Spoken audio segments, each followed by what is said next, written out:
Salut à tous, aujourd'hui dans le Triple Like, je vous emmène découvrir les 3 bonnes raisons d'être fier de l'agriculture de conservation. Une technique qui nous vient des États-Unis. On va discuter de ce nouveau mode agricole en compagnie de 3 élèves du lycée agricole du Paraclet qui participent à une grande démonstration aujourd'hui du côté de Vironchot en compagnie de professionnels et d'agriculteurs. Venez avec moi.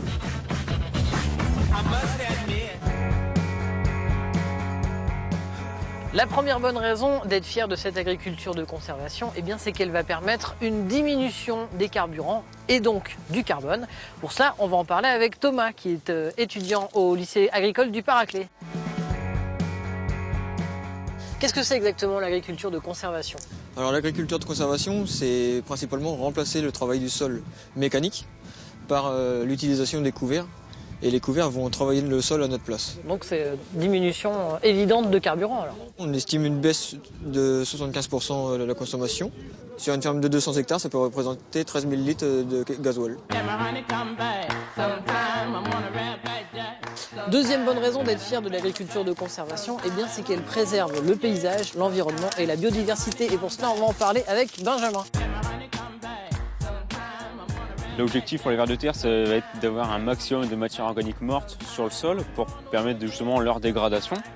D'où l'importance du système en agriculture de conservation, parce qu'on va développer justement une technique où on va travailler juste sur un sillon au lieu que sur une couche complète, ce qui va permettre justement d'avoir un maximum de résidus pour eux les dégrader et aussi d'avoir un habitat assez conséquent. C'est sympa parce que déjà ils travaillent pour nous, donc autant qu'on laisse leur habitat en place. Tout à fait, c'est exactement ça.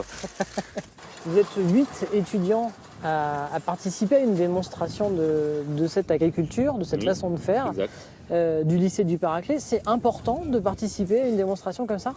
C'est important parce que c'est une technique qui se développe de plus en plus et il faut essayer de la faire connaître aujourd'hui à un grand public, au maximum de personnes possible.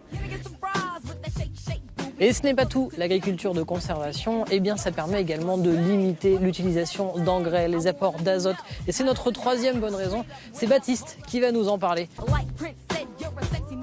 Ça peut être une très bonne alternative parce que ça va permettre de réduire les phytos, de faire travailler les plantes au maximum et ça va remplacer, comme une phrase type qu'on entend dans l'agriculture de conservation, c'est remplacer le métal par le végétal. C'est aussi la plante qui travaille au maximum pour limiter les engrais, c'est ça? Tout à fait, c'est ça. En fait, le but d'avoir un couvert sur le sol, c'est d'arriver à avoir une couverture permanente du sol. Et une fois qu'elle sera détruite, elle va restituer au sol tout ce qu'elle aura besoin. Et la culture précédente prendra les besoins qu'elle aura. Donc ça nous évite de faire des passages en plus. Donc, moins d'engrais également? Exactement, moins d'engrais, moins de passages. Il n'y aura pas d'apport ou très peu de granules ou de chimiques, d'azote liquide ou trucs comme ça.